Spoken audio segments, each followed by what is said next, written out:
చాలా మందికి ఉన్నటువంటి ఒక ప్రశ్న ఏంటంటే, ఆత్మను సంపాదించాలంటే నేనేం చేయాలి? ఆత్మను సంపాదించాలంటే నేను ఎలా ఉండాలి? నేను కొన్ని వేల మందిని సంపాదించాలంటే నేను ఎలాగా ఉండాలి అని చాలామంది నన్ను అడుగుతుంటారు. వారికి నా ప్రభు అయిన యేసయ్య నామంలో వారికి ఇస్తున్నటువంటి ఒక రాజరికమైన జవాబు పరిశుద్ధ గ్రంథము బైబిల్లోనే ఉన్నది. ఆత్మను సంపాదించాలంటే కావలసిన మొదటి అర్హతలు బైబిల్ ట్రైనింగ్ అని, థియాలజీ అని, రకరకాల డిగ్రీలు చేస్తే బాగుంటుందని అనుకుంటారు. చాలా మంచిది, అవి కలిగి ఉండడం చాలా మంచిది. కానీ వాటికంటే ముఖ్యంగా నీ జీవితము క్రీస్తును ప్రతిబింబించాలి. ఎప్పుడైతే నీ జీవితము క్రీస్తును ప్రతిబింబిస్తుందో, ఆత్మను సంపాదించడానికి నీవు ఆయన పత్రికగా మారుతావో, ఆత్మను సంపాదించడానికి ఆయన స్వారూప్యతలో నువ్వు జీవిస్తావో, ఆత్మను సంపాదించడానికి ఆయన యొక్క స్వారూప్యతలో క్రీస్తును ప్రతిబింబిస్తావో, అది నీ జీవితానికి మొదట అర్హత అయి ఉంటుంది. అందుకే మత్తయి సువార్త 4వ అధ్యాయం 19వ వచనంలో వారు సమస్తమును విడిచి యేసును వెంబడించిరి అని వ్రాయబడి ఉంటుంది. వెంటనే వారు తమ వలలు విడిచి యేసును వెంబడించారు. ఆత్మను సంపాదించాలంటే నువ్వు దేన్నైతే నీ జీవితంలో సమస్తం అనుకుంటున్నావో దానిని మొదట క్రీస్తు కొరకు పరిత్యజించాలి. ఒక రోజున దైవజనులు ప్రభుకుమార్ గారు, నేను మీకు చెప్పే ఉంటాను, ఆ దైవజనులు ఆయనకి చేతులకు కుష్ఠరోగము, కళ్ళు కనపడవు, కాలు ఉండదు. ఒకరోజు నేను ఆయన చూద్దామని నేను బాలుపల్లికి వెళ్ళాను. వెళ్ళినప్పుడు అదే రోజున వాళ్ళకి గవర్నమెంట్లో నుంచి లోన్ శాంక్షన్ అయిందండి. ఒక 20 గొర్రెలు, 2 పాడి ఆవులు, అలాగనే ఒక 10,000 రూపాయలు వారికి ప్రభుత్వం వారు మంజూరు చేశారని ఆ యొక్క ఉత్తరాన్ని తీసుకొని వచ్చి పాస్టరమ్మ గారు నాకు చూపించారు. నేను సంతోషించి, అవునా అమ్మా, దేవునికి స్తోత్రం అని అంటూ ఉన్నాను. వెంటనే పాస్టర్ గారు ఇలా వచ్చి, బాబు వందనాలు, ఎంతసేపు అయింది నువ్వు వచ్చి అన్నాడు. నాన్నగారు ఇప్పుడే వచ్చాను నేను అన్నాను. మంచినీళ్ళు తీసుకొచ్చి ఇచ్చారు, తాగాను, అలా కూర్చొని ఉన్నాను అరుగు మీద. వెంటనే దైవజనుడు తన యొక్క సతీమణిని పిలిచి, అమ్మాయి ఏమొచ్చింది ఈరోజు మనకు అన్నాడు. ఆ సంతోషంతో మనకి 20 గొర్రెలు లోన్లో వచ్చాయి, అలాగనే మనకు ఒక 2 పాడి ఆవులు ఇచ్చారు, దానితో పాటు కొంత ధనం కూడా మనకు మంజూరు చేశారు, గవర్నమెంట్ వాళ్ళు బ్యాంకుల నుంచి లోన్ ఇవ్వబోతున్నారండి అని చెప్పింది. వెంటనే ఆయన ఒక మాట అన్నాడు, పిచ్చిదానా, ద్రాక్ష తోటలను సంపాదించుకోవడానికి, వెలగల భూములు సంపాదించుకోవడానికి ఇది సమయమా? దేవుని సమయం లేదని ఎప్పుడో 2వ రాజుల గ్రంథం 6వ అధ్యాయంలో చెప్పబడింది కదా. ద్రాక్ష తోటలు, ఒలీవ చెట్లు సంపాదించుకునే సమయమా అని అప్పుడే ఎలీషా ప్రవక్త అడిగాడే. ఆ కాలంలో అడిగినప్పుడు మరి ఈ కాలంలో నీకెందుకు ఆ వాక్యం గుర్తు రాలేదు? దయచేసి ఈ లోన్ మాకు వద్దని నువ్వు వెళ్ళి చెప్పిరా అధికారికి అన్నాడు. నేను ఆశ్చర్యపోయి చూస్తున్నాను. ఆమన్నది, నువ్వు మూర్ఖుడువు, నువ్వు బ్రతకడం నీకు చేత కాదు,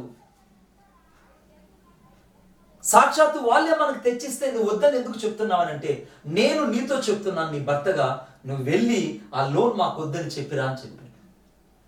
వెంటనే కొద్దిసేపటిగా నాకు వద్దని చెప్పి వచ్చింది. వెంటనే ఆ దైవజనుడు నా భుజం మీద చేసి నాకు ఒక మాట చెప్పాడు. ఏమనంటే, చూడు బాబు, దేవుని ఆత్మను సంపాదించాలనుకున్నప్పుడు మనం మొదట సమస్తాన్ని విడిచిపెట్టి యేసు ప్రభుని వెంబడించాలి. మనం ఎప్పుడైతే సమస్తాన్ని విడిచి యేసు ప్రభుని వెంబడిస్తామో, ప్రభు మనకు సమస్తమై ఉంటాడు. ఆయనే తానే వచ్చి వారి మధ్యలో నిలిచి నడిపించడం ఎమ్మయ్య మార్గంలో ఉన్నటువంటి ఆ ఇద్దరు ఎలాగో గ్రహించగలిగారు. తరువాత అదేలాగా నీకు అర్థమవుతుందని నాకు చెప్పాడండి. మీకు మాట చెప్పనా, నాతో చెప్పినటువంటి దైవజనులు కొద్ది రోజులు మరణ పడకలో ఉన్నప్పుడు నేను చివరిసారిగా చూడడానికి వెళ్ళాను. మంచంలో ఆయన కృషించిపోయి ఉన్నాడు. ఆ రోజు నాకు బాగా గుర్తుంది, శుక్రవారం రోజు. దైవజనుడి యొక్క మంచం దగ్గర కూర్చొని ఆయన పాదాలు నొక్కుతూ ఉన్నాను, పరిచయం చేస్తున్నాను. ఈ లోపల పాస్టమ్మ గారు కొంచెం రాగి పిండిని జావ చేసి ఆ గంజిలాగా తీసుకొచ్చి ఇచ్చారు. ఒక స్పూన్తో, ప్లాస్టిక్ స్పూన్తో ఆయన నోట్లో నేను జారు విడుస్తున్నాను. నాతో పాటు ఆ రోజు సహోదరులు జైపాల్ గారు కూడా వచ్చారు. వెంటనే ఇద్దరం కూర్చొని ఉన్నా. ఆ దైవజనుడు నాతో ఒక మాట అన్నాడు, ఇదిగో నేను 3వ రోజున ప్రభు నన్ను పిలుస్తున్నాడు, నేను వెళ్ళిపోతున్నాను. నువ్వు 3వ రోజున వచ్చి నన్ను నీవే భూస్థాపితం చేయాలి అని చెప్పారండి. నేను వెంటనే ఆయన చేతులు పట్టుకొని, నాన్నగారు మీరు అలా అనొద్దండి, మీరు అలా అనొద్దండి, మీరు ఉండాలి, మీకేం కావాలో చెప్పండి అని ఏడుస్తూ ఉంటే ఆయన 2 చేతులు నా తల మీద చేయి పెట్టి ప్రార్థన చేశాడు. ప్రభువా, వీడిని భారం కలిగిన ఒక దైవజనుడుగా తయారు చేయి. వీడి జీవితంలో నిన్ను మాత్రమే కలిగి ఉండినట్లు వీడు మనోనేత్రాలు తెరువు, నీ కొరకు వీడు ప్రజ్వలించినట్లుగా వీడిని వాడుకో ప్రభు అని నా కోసం ఆ దైవజనుడు ప్రార్థన చేశాడు. ఆ ప్రార్థన అయిపోయిన తర్వాత రాత్రి బయలుదేరి తిరిగి మరలా నేను కాళహస్తి వచ్చాను. శనివారం అయిపోయింది. ఆదివారం ఉదయం నేను వేకుజామున ధ్యానంలో ఉన్నప్పుడు నాకు ఫోన్ కాల్ వచ్చింది. ఏమన్నా తెలుసా, పాస్టర్ గారు మహిమలోకి వెళ్ళారు, పాస్టర్ గారు మహిమలోకి వెళ్ళారని. ఆ రోజున ఆదివారం ఆరాధన చూసుకొని ఇక్కడి నుంచి భూస్థాపన చేయడానికి కావలసిన పెట్టె సమస్తాన్ని తీసుకొని ఆ జోరుని వర్షంలో నేను కడపకు వెళ్ళాను. బాలపల్లిలో ఉన్నవారు నాతో చెప్పారు, అయ్యా నీతో చెప్పినట్టే దైవజనులు తాను 3వ రోజున మహిమలోకి వెళ్ళారు, నిన్నే భూస్థాపితం చేయమన్నారని చెప్పినప్పుడు మా నాన్నగారిని నీ చేతితో భూస్థాపితం చేశాను. ఇప్పటికీ నా మనసులో మిగిలిపోయిన ప్రశ్న ఏంటంటే, ఆయన ఎలాగూ చెప్పగలిగారు నేను 3వ రోజున ప్రభువు నందు నిద్రించి వెళ్ళిపోతానని? ఎప్పుడైతే నీ జీవితంలో ఆత్మల సంపాదన కొరకు నువ్వు సమస్తాన్ని విడిచి క్రీస్తు కొరకు వెంబడించడం ప్రారంభిస్తావు, దేవుడు నీకు సమస్తాన్ని ప్రత్యక్షపరచడం ప్రారంభిస్తాడు. నీ మరణం ఎప్పుడో కూడా నీకు దేవుడు తెలియచేస్తాడు, నీ భవిష్యత్తు ఎలా ఉంటుందో కూడా తెలియచేస్తాడు. ఆత్మ సంపాదన కావలసిన మొదట సమస్తాన్ని విడిచి యేసుక్రీస్తు ప్రభువుని వెంబడించడం. రెండోది ఆత్మ సంపాదన కావలసినటువంటి రెండవ అర్హత లేదా రెండవ క్వాలిఫికేషన్ ఏంటనంటే దైవ జ్ఞానం కలిగి ఉండడం. దైవ జ్ఞానం. అందుకే సామెతల గ్రంథం 11వ అధ్యాయము 30వ వచనంలో యెహోవా యందు భయభక్తులు కలిగి ఉండడమే జ్ఞానమునకు మూలం. దేవుని యందు నువ్వు ఎప్పుడైతే భయభక్తులు కలిగి ఉంటావో ఆ భయము నీకు దైవికమైన జ్ఞానాన్ని అనుగ్రహిస్తుంది. ఆ భయము నీకు దైవ జ్ఞానాన్ని నీ ద్వారా అనేకులకు అందిస్తుంది. అది భూ సంబంధమైన జ్ఞానము కాదు, అది పైనుండి దిగి వచ్చిన జ్ఞానము. అది పవిత్రమైనది, నిష్కలంకమైనది. అది భయముతో కూడినది, పరిశుద్ధతతో కూడిన భయం. ఆత్మల సంపాదన కావాల్సింది మొట్టమొదటిగా సమస్తాన్ని విడిచి యేసుక్రీస్తు ప్రభువుని వెంబడించాలి. 2, ఆత్మ సంబంధమైన దైవ జ్ఞానాన్ని కలిగి ఉండాలి. 3వది చాలా ప్రాముఖ్యమైంది. 1 కొరింథీయులకు రాసిన పత్రిక 10వ అధ్యాయము 1 కొరింథీయులకు రాసిన పత్రిక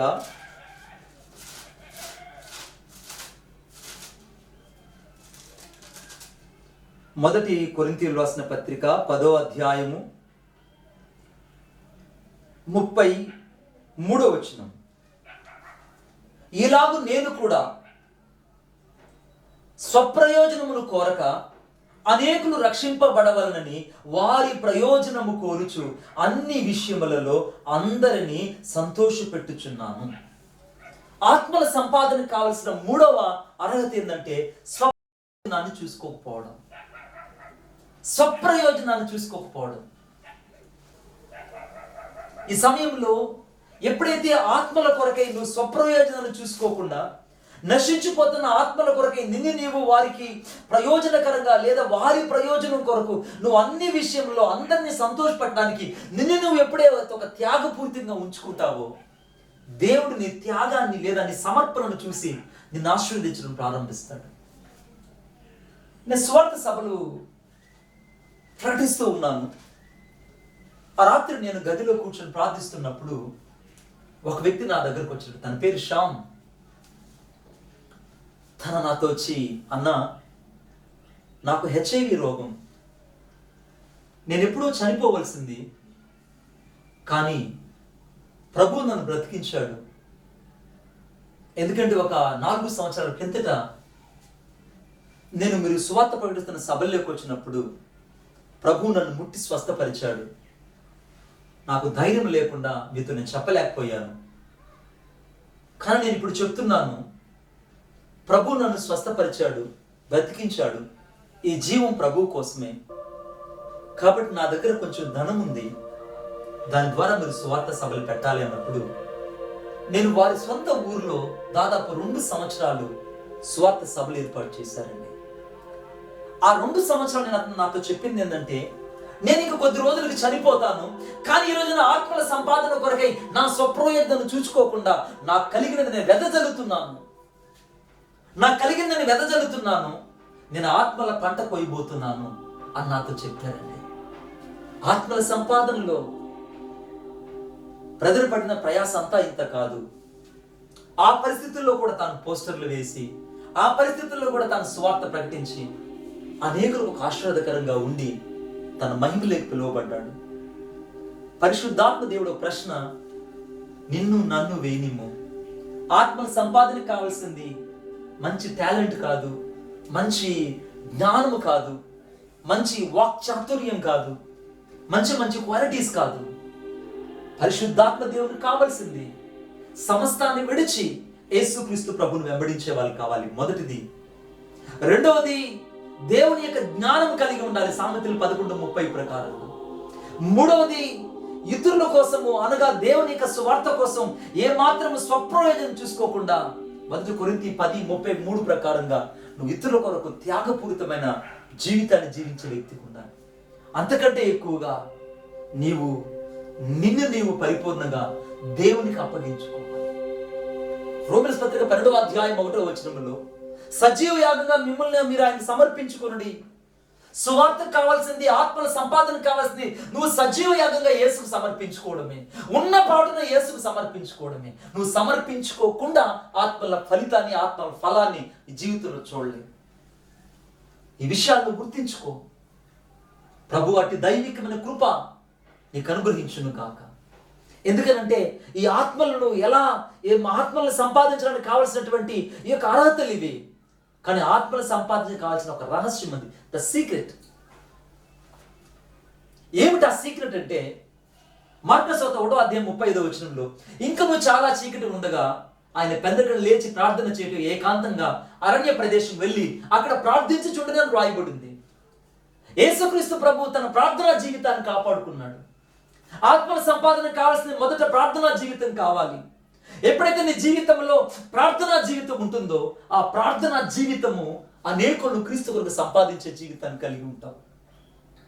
ఒక రోజున విలియం బూత్ గారికి ఆయన దగ్గర మిషనరీగా పనిచేసినటువంటి గొప్ప సువార్థికుడు ఒక ఉత్తరాన్ని రాశాడు. అయ్యా, నేను పనిచేస్తున్న ప్రదేశంలో నేను పరిచర్య చేస్తున్నాను, కానీ 10 సంవత్సరాలుగా పరిచర్య చేస్తుంటే రక్షించబడడం లేదు ప్రజలు. దయచేసి నేనేం చేయాలి, నేను తిరిగి మరలా వచ్చేస్తాను అని అన్నప్పుడు విలియం బూత్ గారు, ఆయన సాల్వేషన్ ఆఫ్ ఆర్మీ ఫౌండర్, ఆయన తిరిగి ఒక టెలిగ్రామ్ కొట్టాడట. కన్నీటితో ప్రార్థించి కన్నీటితో వాక్యం ఎత్తడానికి ప్రయత్నించు అని టెలిగ్రామ్ కొట్టాడు. వెంటనే దైవజనుడు కన్నడితో ప్రార్థించడం నేర్చుకున్నాడు, కన్నడితో వాక్యం ఎత్తడం నేర్చుకున్నాడు. కొన్ని సంవత్సరాల తరువాత విలియం బూత్ గారి యొక్క సేవను ఆ సువార్తికుడు ప్రతిబింబించగలిగాడు. ఆ సువార్తికుడు ప్రతిబింబించ చేయగలిగాడు. కారణం ఏంటంటే, సువార్తను ప్రకటించడానికి కావాల్సిన మొదటి రహస్యము నీ ప్రార్థనా జీవితం. యేసుక్రీస్తు ప్రభు అంత పెద్దలుగా లేచి ప్రార్థన చేయడానికి కారణం ఏంటంటే, తాను వెళ్ళి ఆ మారుమూల ప్రాంతంలో ఉదయాన సువార్త చెప్పడానికి మునుపు తన ప్రార్థన జీవితాన్ని కలిగి ఉన్నాడంటే. రెండవది, మరి ఆత్మల సంపాదనకు రహస్యం ఏంటంటే, ఒక శ్రద్ధ కలిగిన జీవితం. ద లైఫ్ ఆఫ్ ఇంట్రెస్ట్ కావాలి. అది ఎవరి ద్వారానో రాదు. అది ఎవరి ద్వారా అనుగ్రహించబడుతుందంటే, దేవుని యొక్క వాక్యంలో రాయబడింది. రోమన్స్ పత్రిక 1వ అధ్యాయము లేదా రోమన్స్ పత్రిక 9వ అధ్యాయము 1వ వచనములో, నా హృదయంలో బహువేదనయు బహు దుఃఖము నాకు కలవు అని అంటున్నాడండి. ఆత్మల సంపాదన కావాల్సిన రెండవ రహస్యం ఏంటంటే, వేదనతో కూడిన జీవితం. ఆత్మలు సంపాదించాలి. ప్రభు, నా స్కాట్లాండ్ దేశాన్ని నాకు ఇవ్వు, లేదా నా ఆత్మనైనా తీసుకో. నాకు స్కాట్లాండ్ దేశానైనా ఇవ్వు, లేదా నా ఆత్మని తీసుకోనని ఆ దైవజనుడు ప్రార్థించినట్టు దేవుడు ఆ స్కాట్లాండ్ దేశాన్ని ఆ దైవజనుడికి సొంతం చేశాడు. ఈరోజు నీ శ్రద్ధ కూడిన జీవితమే ఆత్మల సంపాదనకు ఒక మూల కారణం అవుతుంది. నేను మూడవ సీక్రెట్ చెప్తున్నాను. హెస్కేలు గ్రంథము 36వ అధ్యాయము 23వ వచనంలో, నేను నూతన స్వభావం మీకు కలుగు చేసేదను, నూతన బుద్ధి మీకు అనుగ్రహించదును, మాంసపు గుండెను మీకు అనుగ్రహించదని అక్కడ రాయబడింది. రాతి గుండెను తీసివేసి. ఆత్మను సంపాదించడానికి కావాల్సిన మూడవ రహస్యం ఏంటంటే, రాతి గుండె నీలో ఉండకూడదు. నువ్వు కరుకైన వ్యక్తిగా ఉంటే ప్రజలను సంపాదించలేవు. నువ్వు దేవుని ప్రేమతో ఎప్పుడైతే నింపబడతావో, క్రీస్తు యొక్క ప్రేమను ఎప్పుడైతే నువ్వు ప్రతిబింబిస్తావో, క్రీస్తు యొక్క సువార్తను ఎప్పుడైతే నువ్వు అన్ని జనులకి ప్రకటించడానికి, దీన్ని నీవు మూల్యంగా చెల్లించడానికి ఇష్టపడతావు, నీకు నూతన స్వభావాన్ని దేవుడు దయచేస్తాడు. నీ ప్రాచీన స్వభావం నిన్ను విడిచిపెట్టి వెళ్ళిపోతుంది. నీ పాత అలవాట్లు వెళ్ళిపోతాయి. పాత తిత్తులు ఎవడు క్రొత్త ద్రాక్షరసం పోయుడు. నీ పాత జీవితంలో క్రొత్త జీవితాన్ని నింపలేవు. ఒకవేళ నింపాలన్న తిత్తులు పిగిలి పాడైపోతాయి.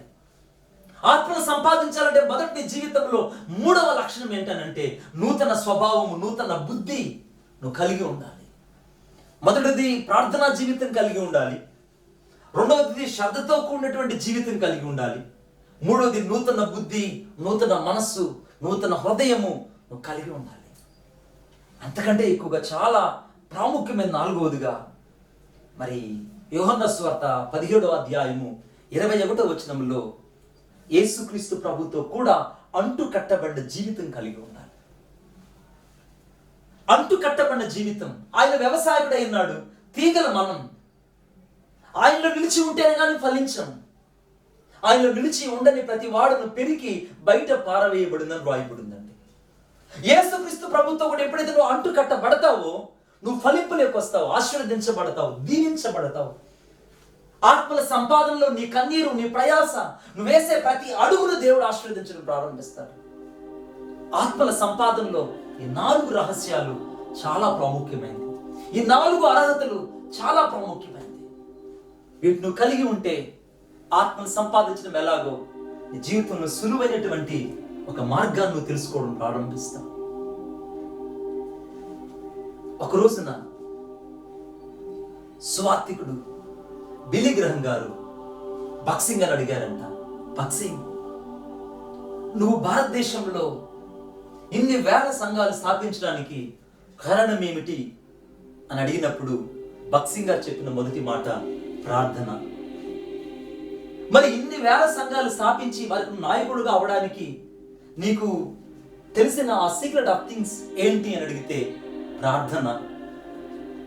మూడవది, ఇన్ని లక్షల మందికి, బిలియన్ల మందికి సువార్త ప్రకటించడానికి దేవుడు నీకు అనుగ్రహించిన సామర్థ్యత కలిగిన ఆ రహస్యం ఏంటి అని అడిగితే బక్సింగ్ గారు చెప్పింది ప్రార్థన. మరి నీ జీవితంలో బక్సింగ్ గారు కలిగి ఉన్న దేవుడే ఈరోజు నీవు నేను కలిగి ఉన్న దేవుడు. బిల్లీ గ్రహం గారు కలిగి ఉన్న దేవుడే నీవు నేను కలిగి ఉన్న దేవుడు. ఆత్మల సంపాదనలో నిన్ను నన్ను ప్రభువు తన కొరకే ప్రత్యేకించి వాడుకొనుగాక. ఆమేన్.